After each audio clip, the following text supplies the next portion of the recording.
بدبختی اور شقاوت کے اس دور میں جبکہ فتان و فتنہ انگیز نارمن بڑی تیزی سے غارت غول کرتے ہوئے جنوبی اٹلی میں اپنی فرودگاہیں مضبوط کرتے جا رہے تھے، صقلیہ کے اکابر یہ جانتے ہوئے بھی کہ جنوبی اٹلی سے صقلیہ صرف چند ساعتوں کی مسافت پر ہے، وہ اپنے شمال میں نارمنوں کی شکل میں اٹھنے والے طوفان اور ادبار کی بجلیوں کی طرف سے آنکھیں بند کی اپنے کاخ و ایوانوں میں غفلت و بے حمیتی کی گہری نیند سو رہے تھے۔ ان کے سامنے جنوبی اٹلی میں مسلمانوں کی قبائل انہی کی خون سے گلگو ہو رہی تھی، لیکن صقلیہ سے کوئی فرد بھی ایسا نہ اٹھا جو مسلمانوں کے لیے کسی تازہ سفر کا آغاز کرتا۔ جس وقت جنوبی اٹلی میں مسلم قوم کے افراد کو بے آبرو ننگوسر کیا جا رہا تھا اور بڑی بے رحمی سے ان کی امیدوں کی کلیوں کو کچلا مسلا جا رہا تھا، صقلیہ طوائف الملوکی کا شکار تھا۔ اٹلی اور افریقہ کے درمیان پڑنے والا یہ جزیرہ، جس میں بڑی تنگو دوڑ دھوپ اور جد و جہد کے بعد افریقہ کے قاضی اسد بن فرات نے اسلام کا پرچم بلند کیا تھا، کئی چھوٹی چھوٹی حکومتوں میں بٹا ہوا تھا۔ قاضی اسد بن فرات افریقہ کے قاضی تھے۔ افریقہ کے والی نے انہیں اس لشکر کا سپہ سالار بنا کر بھیجا جو افریقہ سے صقلیہ پر حملہ آور ہوا تھا۔ قاضی اسد بن فرات نے بڑی ہمت و جوانمردی کا مظاہرہ کرتے ہوئے صقلیہ کو فتح کیا اور یہاں اسلامی سلطنت کی بنیاد رکھی۔ چند چھوٹے چھوٹے آزاد قلعوں کے حکمرانوں کے علاوہ صقلیہ اس وقت 5 خود مختار حکومتوں میں تقسیم تھا، جس کی تفصیل کچھ یوں ہے۔ اولاً بلرم اور اوس شہروں اور اس کے مضافات میں دوسرے چھوٹے چھوٹے شہروں اور قصبوں پر بلرم شہر کے چند شرفا مل کر اس علاقے کی حکومت کا کاروبار سنبھالے ہوئے تھے۔ ثانیاً مازر، طرابنش، شاقہ، مرسی اور ان کے ارد گرد کے سارے علاقے پر عبداللہ بن منکبوت کی حکومت تھی۔ ثالثاً قصریانہ، جرجنت اور چند دیگر شہروں پر ایک شخص ابن حواس حکومت کر رہا تھا۔ اربان، سرقوما، نوتس، شکلا، اغوز ابن سمنا کے زیر اثر تھے۔ خمسن قطانیہ، تبرین، میسنا اور صقلیہ کے مشہور زمانہ عاطف شاہ پہاڑ انٹا کا سارا علاقہ ایک شخص ابن کلابی کے تحت تھا۔ یہ سب حکمران ایک دوسرے کے خلاف تھے، صرف ابن کلابی اور ابن حواس ایک دوسرے کے معاون و حلیف تھے، وہ بھی اس لیے کہ ابن حواس کی حقیقی بہن میمونہ ابن کلابی کی بیوی تھی، اس لیے ان دونوں میں مصاحبانہ تعلقات تھے، ورنہ ہر حکمران دوسرے کے خلاف جنگی تیاریوں میں مصروف تھا۔ انہی دنوں جبکہ جنوبی اٹلی کے مسلمان اپنی کوتاہیوں کے سبب قدرت کی طرف سے نارمنوں کی شکل میں ایک تباہ کن طوفان اور فنا کی پکار کا شکار ہو رہے تھے، سرقوما کے حکمران ابن سمنا کی جی میں نہ جانے کیا سمائی کہ اس نے صقلیہ کے اندر دیگر حکمرانوں کو مفتوح و مغلوب کرنے کا فیصلہ کر لیا۔ ابن سمنا ایک ادھورا اور غیر مکمل انسان تھا، ہر برے فعل کا عادی تھا، دن رات شراب پیتا تھا۔ سب سے پہلے اس نے بلرم کو فتح کرنے کا فیصلہ کیا۔ جن لوگوں نے اس کے اس ارادے سے اختلاف کیا انہیں طرح طرح کے ہیلوں سے اپنے ساتھ ملانے اور ہم خیال بنانے کی کوشش کی، اور جن لوگوں نے اعتراض کیا کہ صقلیہ میں مسلمانوں کو آپس میں نہیں ٹکرانا چاہیے، ناعاقبت اندیش ابن سمنا نے ایسے لوگوں کا قتل عام شروع کر دیا۔ بہرحال ابن سمنا بلرم پر حملہ آور ہوا، اس کے ساتھ ایک جرار لشکر تھا۔ بلرم شہر چونکہ شرفا مل کر حکومت کا کاروبار سنبھالے ہوئے تھے اور کسی شخص کی واحد یہاں کوئی پختہ اور پائیدار حکومت نہ تھی، لہٰذا اہل بلرم ابن سمنا کا مقابلہ نہ کر سکے اور بلرم پر بڑی آسانی کے ساتھ ابن سمنا قابض ہو گیا۔ اس فتح سے ابن سمنا کا حوصلہ بڑھ گیا اور اس نے قطانیہ کے حکمران ابن کلابی پر حملہ کر دیا۔ ابن کلابی نے ڈٹ کر مقابلہ کیا، گھمسان کی جنگ ہوئی جس میں ابن کلابی مارا گیا اور ابن سمنا کو پھر فتح نصیب ہوئی۔ اب ابن سمنا کے مقابلے میں صقلیہ کے اندر 2 بڑے اور طاقتور حریف تھے، ایک قصریانہ اور جرجنت کا حکمران ابن حواس اور دوسرا مازر، طرابنش اور شاقہ کا حکمران عبداللہ بن منکبوت۔ لیکن ابن کلابی کو قتل کر کے ابن سمنا ایک اور مصیبت میں مبتلا ہو گیا تھا۔ قصریانہ کے حکمران ابن حواس کی بہن میمونہ ابن کلابی کی بیوی تھی، لہٰذا ابن سمنا کو خطرہ محسوس ہوا کہ ابن کلابی کے قتل کا انتقام لینے کے لیے کہیں ابن حواس اس پر حملہ نہ کر دے۔ یہاں ابن سمنا نے دور اندیشی سے کام لیا اور اس خطرے سے بچنے کے لیے اس نے فیصلہ کیا کہ میمونہ سے شادی کر لے گا، لہٰذا اس نے ابن حواس کے پاس اس کی بیوہ بہن میمونہ کے لیے شادی کا پیغام بھجوایا۔ ملک کے امن و ایمان پر نگاہ رکھتے ہوئے ابن حواس نے یہ پیغام قبول کر لیا اور یوں ابن سمنہ کی شادی میمونہ سے ہو گئی۔ یہ اتحاد تھوڑا عرصہ ہی قائم رہ سکا، پھر ایک ایسا حادثہ رونما ہوا جس میں مسلمانوں کو خانہ جنگی کا میدان اور ہدف بنا کر رکھ دیا۔ ایک روز جبکہ ابن سمنہ شراب کے نشے میں بری طرح مدہوش تھا، کسی بات پر میمونہ سے تکرار ہو گئی۔ بات بگڑ کر سخت کلامی اور پھر جھگڑے تک جا پہنچی۔ ابن سمنہ نے طیش میں آ کر حسین و دلکش میمونہ کے ہاتھ کی بڑی نسیں کٹوا دی تاکہ ان سے اس کے جسم کا سارا خون نکل جائے اور وہ مر جائے۔ جب میمونہ کے ہاتھوں سے خون کا فوارہ بہ رہا تھا، ابن سمنہ اسے اسی حالت میں چھوڑ کر باہر نکل گیا۔ اتفاق سے ابن سمنہ کی دوسری بیوی اور اس کے لڑکے ابراہیم کو ایک خبر ہو گئی اور وہ طبیب کو بلا لایا، جس نے میمونہ کا علاج کیا اور وہ ٹھیک ہو گئی۔ اگلے روز جب ابن سمنہ سے شراب کا نشہ دور ہوا تو اس نے میمونہ سے گزشتہ شب کی اپنی اس زیادتی کی معذرت چاہی اور یہ عذر پیش کیا کہ وہ اس وقت شراب کے نشے میں تھا۔ میمونہ نے ظاہری طور پر پھر ابن سمنہ سے خوشگوار تعلقات پیدا کر لیے، لیکن اس کا دل صاف نہ ہوا۔ کچھ عرصہ بعد اس نے اپنے بھائی کے پاس جانے کی خواہش ظاہر کی۔ ابن سمنہ نے اسے جانے کی اجازت دے دی اور بڑے اہتمام و شوق کے ساتھ قیمتی تحائف دے کر میمونہ کو رخصت کیا۔ اپنے بھائی ابن حواس کے پاس جا کر میمونہ نے سارے واقعات کہہ دیے۔ اس نے رو رو کر اپنے بھائی سے اپنی بے بسی اور درد کی داستان کہی۔ اس پر ابن حواس آگ بگولا ہو گیا اور اس نے قسم کھا لی کہ وہ میمونہ کو اب کبھی ابن سمنہ کے پاس نہ بھیجے گا اور یہ کہ وہ ابن سمنہ سے اپنی بہن پر اس ظلم کا خوفناک انتقام لے گا۔ ان واقعات کی اطلاع ابن سمنہ کو بھی ہو گئی اور یوں دونوں طرف سے وسیع پیمانے پر جنگ کی تیاریاں شروع ہو گئی تھیں۔ تیز شور مچاتی برفانی آندھیوں میں تمیم بن صالح کی سرکردگی میں بحری جہاز اور چھوٹی چھوٹی کشتیاں سمندر کی لازوال نیلاہٹوں کو چیرتی ہوئی اپنے وہ بادبان اڑاتی جن پر سرخ عقاب کا نشان تھا ساحل پر آ کر لگی تھی۔ سمندری ساحل کی اس جگہ سے قلعہ بلوط 12 میل دور تھا اور وہاں سے صقلیہ کا مشہور شہر جرجنت 30 میل کے فاصلے پر تھا۔ سورج کی ترچھی کرنیں ڈھلوانوں پر سرکتی ہوئی عمیق برفانی گڑھوں سے بلندیوں کی طرف جا رہی تھی۔ بلوط و صنوبر سے گھری ہوئی وہ پگڈنڈی جو وادی زیدان کی خاموش چٹانوں سے ہو کر قلعہ بلوط کی طرف جاتی تھی، کسی نیم خوابیدہ اسدے کی طرح بل کھاتی ہوئی شام کے دھندلکوں میں بڑی حسین دکھائی دے رہی تھی۔ ساریہ بن خصیب کے اشارے پر لشکر کے جوان بڑی تیزی سے حرکت میں آئے اور مال غنیمت جہازوں سے اتار کر ساحل پر ڈھیر کرنے لگے تھے۔ کچھ جوانوں نے وہاں خیمے نصب کر کے ایک شہر آباد کر دیا تھا۔ پھر بڑے بڑے الاؤ روشن ہوئے اور لشکر کا کھانا تیار ہونے لگا۔ تمیم اور ساریہ جس وقت آگ کے ایک الاؤ کے پاس کھڑے تھے اور شمال کی طرف کہیں سے دھواں اڑ کر ریت کے سینے میں جذب ہو رہا تھا، طوفانی شام کے ٹھٹھرتے سکون میں گھوڑوں کی ٹاپوں کی آواز سنائی دی۔ پھر آن کی آن میں شمال مغرب کی طرف سے 2 گھڑ سوار نمودار ہوئے۔ وہ اپنے گھوڑوں کو مارتے بھگاتے آ رہے تھے۔ دونوں سوار آگ کے الاؤ کے پاس آ کر گھوڑے سے اترے جہاں ساریہ کے ساتھ تمیم کھڑا ہوا تھا۔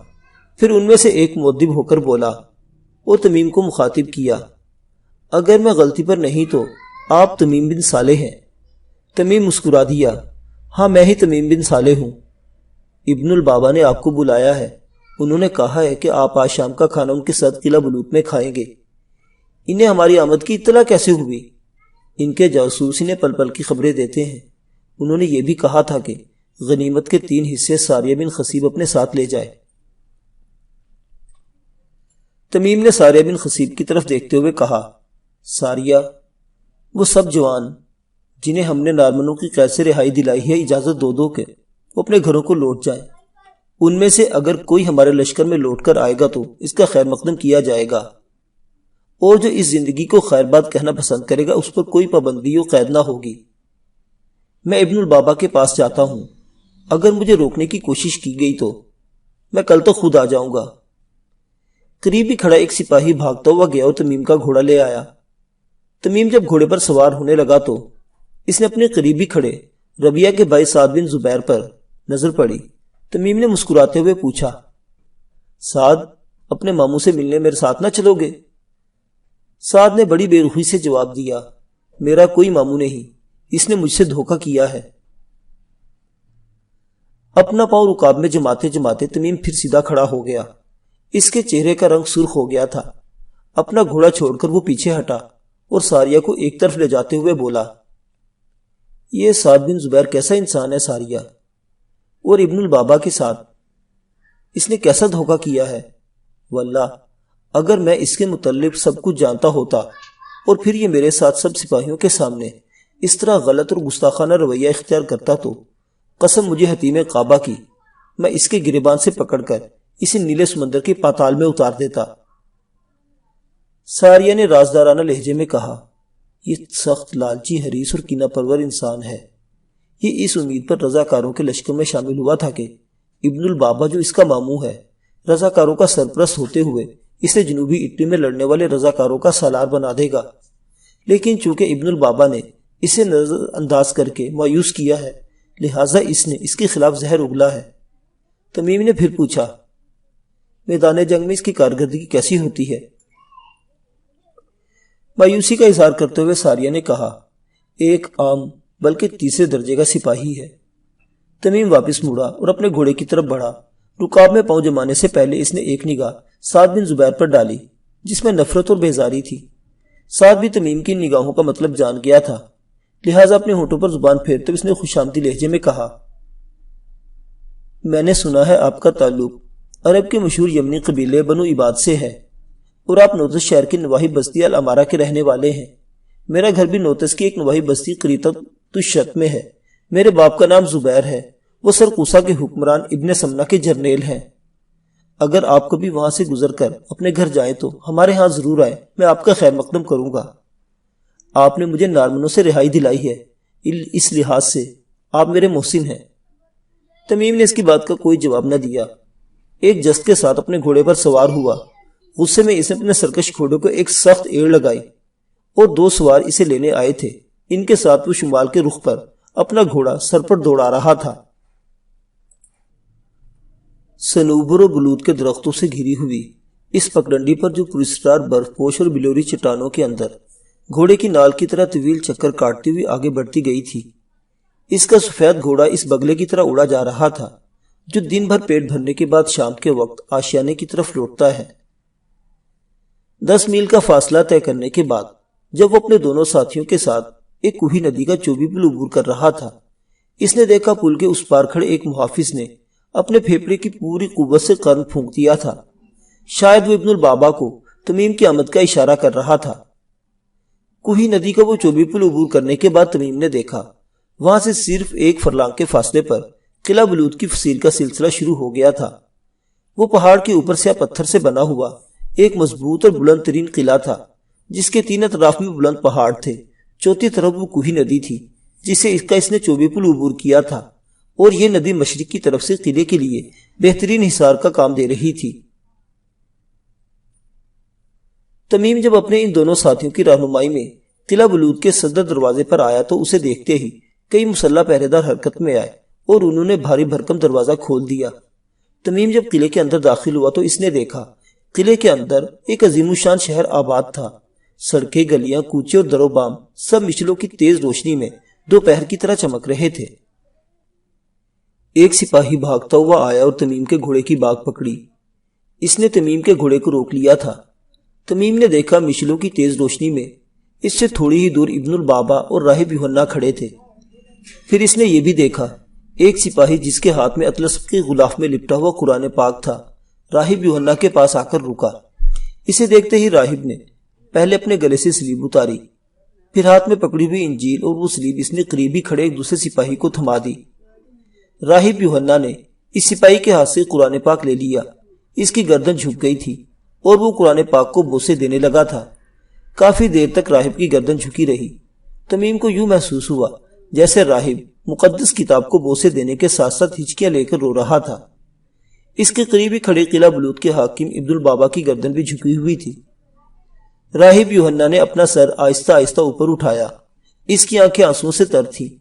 پھر راہب دائیں طرف بڑھا اور اپنی بیساکھی ٹیکتا ہوا 6 سیڑھیاں چڑھ کر ایک بلند شاہنشین پر کھڑا ہو گیا اور قرآن پاک اپنے دونوں ہاتھوں سے لے کر اپنے سر کی طرف بلند کر کے کھڑا تھا۔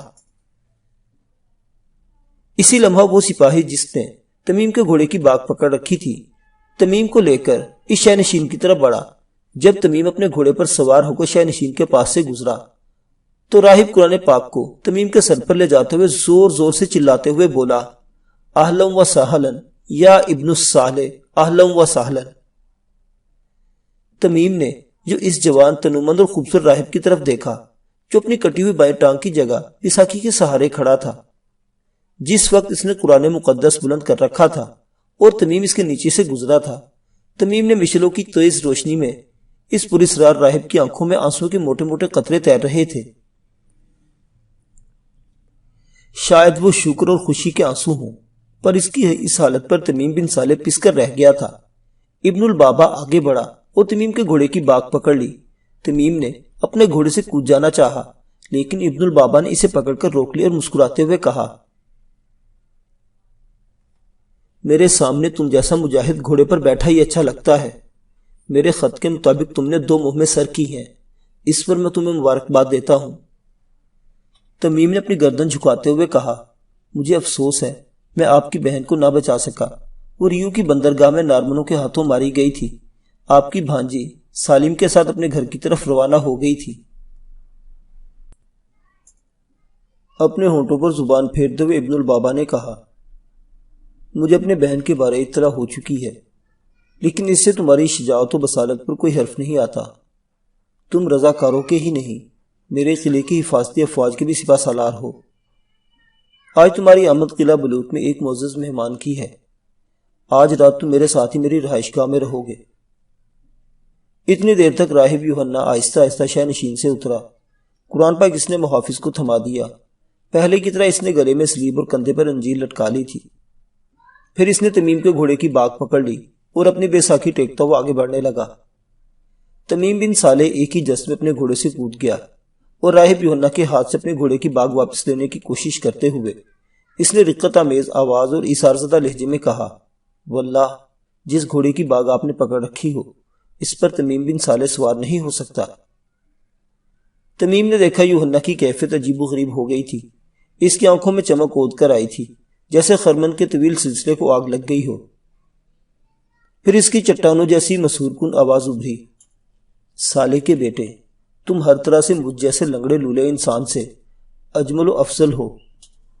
مسیح کے خداوند کی دشمن کی گردن کاٹ کر ابھرتے ہوئی تمہاری تلوار سے ٹپکنے والا لہو کا صرف ایک قطرہ ایک گناہگار کا ہونے کا خون ہونے کے باوجود میرے پورے جسم کے خون سے خوش نصیب ہے، اس لیے کہ وہ تم جیسے مجاہد کی تلوار کو چھو کر ٹپکتا ہے۔ اپنے گھوڑے پر سوار ہو جاؤ، یہی وقت کا تقاضا ہے اور میری خواہش۔ اگر تم نے میرا کہا نہ مانا تو میں سمجھوں گا کہ میری زندگی کی سمرن کو توڑ کر اس کے موتی اپنے پاؤں تلے مسل دیے ہیں، اور یہ میرے لیے سب سے بڑی شقاوت اور بدبختی ہوگی۔ تمیم کی حالت ایسی ہو گئی تھی گویا وہ کسی ڈرونے خواب سے چونک کر اٹھا ہو۔ اس کی آنکھوں میں آنسو تھے، موٹے موٹے شفاف آنسو۔ اس نے اپنی پوری بے بسی سے راہب کی طرف دیکھا۔ راہب نے پھر دردآمیز آواز میں کہا، صالح کے بیٹے، میری خواہش سے روح گردانی کر کے جس عادت کے کوہ فراز سے قساوت و شکافت کی تاریک شب میں نہ پھینکو۔ یوحنا دم لینے کو رکا اور پھر بے عباد و بے چین روکی سی آواز میں کہا، یا ابن الصالح، اگر تم میری پیشانی پر بدبختی کی مہری لگانا چاہتے ہو تو لو، میں تمہارے گھوڑے کی باگ چھوڑ دیتا ہوں۔ راہب نے تمیم کے گھوڑے کی باگ چھوڑ دی اور گردن جھکا کر کھڑا ہو گیا۔ ابن البابا اور ارد گرد کھڑے ہوئے دوسرے فوجی افسر اور سپاہی بڑی پریشانی سے یہ منظر دیکھ رہے تھے۔ تمیم نے اپنے سر کو نفی میں زور سے ہلایا۔ آنسو اس کی آنکھوں سے نکل کر اس کے جوان و تر و تازہ گالوں پر بہہ نکلے، اور اس کے ساتھ اس نے اپنی پوری قوت سے چلاتے ہوئے کہا، نہیں نہیں، قسم اللہ پاک کی، آپ کی خوشنودی حاصل کرنے کے لیے میں اپنی گردن بھی کاٹ کر آپ کے قدموں میں پھینک سکتا ہوں۔ اس کے ساتھ ہی تمیم پلٹا اور غول بیابانی کی طرح ایک ہی جسم رکاب میں پاؤں جمائے بغیر اپنے گھوڑے پر سوار ہو گیا۔ راہب یوحنا اور ابن البابا کے چہرے پر مسکراہٹ بکھر گئی۔ راہب نے گھوڑے کی باگ دوبارہ پکڑ لی اور آہستہ آہستہ آگے بڑھنے لگا۔ راہب جب تمیم کے گھوڑے کی باگ پکڑے آگے بڑھ رہا تھا تو ایک سپاہی اپنے ایک ساتھی کو مخاطب کرتے ہوئے پوچھا، کیا تم بتا سکتے ہو یہ راہب یوحنا ابن البابا پر اس قدر حاوی کیوں ہے؟ میرا دل کہتا ہے یہ راہب عیسائی نارمنوں کے لیے ہماری جاسوسی کرتا ہے۔ کیا ہم اس قدر اندھے ہو گئے ہیں جو یہ نہیں دیکھ سکتے کہ یہ راہب کون ہے اور ہماری طرف اس کا اس قدر رجحان کیوں ہے؟ میرا دل کہتا ہے رضاکاروں کے اس نئے سالار تمیم بن صالح کے جو 2 بھائی جزیرہ اٹلی میں نارمنوں کے ہاتھوں مارے گئے ہیں، ان میں بھی اس راہب کا ہاتھ تھا۔ اے میرے دوست، کیا تم مجھے بتا سکتے ہو یہ راہب کون ہے اور کہاں سے آتا ہے؟ دوسرے سپاہی نے بھی اپنے ساتھی کی طرح سرگوشی میں جواب دیا، سنو میں تمہیں بتاتا ہوں۔ راہب یوحنا کا تعلق بلرم شہر کے انتاکی نام کی کلیسا سے ہے۔ وہ ایک معزز راہب ہے۔ یہ صقلیہ کے اندر سارے عیسائی مبلغوں کا سرکردہ بھی ہے، اور اس کے ذمہ شہر شہر اور قریہ قریہ گھوم کر عیسائیت کی تبلیغ کرنا ہے۔ اس کے سارے اخراجات کلیسا پورے کرتا ہے۔ سنا ہے یہ ابن البابا کے لیے جاسوسی اور مسلمانوں سے محبت کرتا ہے۔ پہلے سپاہی نے غصے کا اظہار کرتے ہوئے کہا، یہ کیوں کر ممکن ہے کہ ایک راہب عیسائیوں کے خلاف کام کرے؟ وہ سپاہی کچھ کہتے کہتے رک گیا۔ راہب اب گھوڑے کی باگ پکڑے ایک مسجد کے پاس سے گزر رہا تھا۔ پھر سب نے دیکھا مسجد کے سامنے سے گزرتے ہوئے راہب کی گردن جھک گئی تھی، اور جب تک وہ مسجد کی دیوار کے ساتھ ساتھ چلتا رہا اس کی گردن جھکی رہی۔ وہ دونوں سپاہی گہری سوچوں میں کھو گئے تھے۔ ابن البابا تمیم اور راہب یوحنا کے ساتھ اپنی وسیع حویلی میں داخل ہوا۔ وہاں پہلے سے ایک شاندار ضیافت کا اہتمام ہو چکا تھا۔ تینوں نے مل کر کھانا کھایا اور وہ دیوان خانے میں آ کر اکٹھے بیٹھ گئے تو ابن البابا نے تمیم کو مخاطب کرتے ہوئے کہا، اب تمہارا لاہ عمل کیا ہوگا؟ تمیم نے اپنے سر پر سفید امامہ درست کرتے ہوئے کہا، میرا خیال ہے پہلے مجھے جنوبی اٹلی سے صقلیہ کی طرف ہجرت کرنے والے مسلمانوں کو باحفاظت صقلیہ پہنچانے کا فریضہ ادا کرنا چاہیے۔ اس کے بعد جو بھی فرائض آپ مجھے سونپیں گے میں ان پر آپ کی خواہش کے مطابق عمل کروں گا۔ ابن البابا نے مطمئن ہوتے ہوئے کہا، مسلمانوں کو جنوبی اٹلی سے صقلیہ کی طرف منتقل کرنے کے بعد میں چاہتا ہوں تم اپنے ماں باپ اور دونوں چھوٹے بھائیوں کو یہاں لے آؤ۔ یہاں ان کے لیے بہترین رہائش کا بندوبست کیا جا چکا ہے۔ ایسی صورت میں تم بھی دل جمی سے اپنے فرائض ادا کر سکو گے۔ تمیم جواب میں کچھ کہنے ہی والا تھا کہ قریب ہی مسجد میں عشاء کی اذان ہوئی۔ ابن البابا اور تمیم نماز ادا کرنے کے لیے باہر نکل گئے، تاہم راہب یوحنا وہیں بیٹھ کر ان دونوں کی واپسی کا انتظار کرنے لگا تھا۔ معزز سامعین حضرات، یہ دلچسپ داستان ابھی جاری ہے۔ بقیہ واقعات اگلی قسط میں۔ دیکھتے رہیے ناولستان، اسلامی اور تاریخی کہانیوں کا مرکز۔ اللہ حافظ۔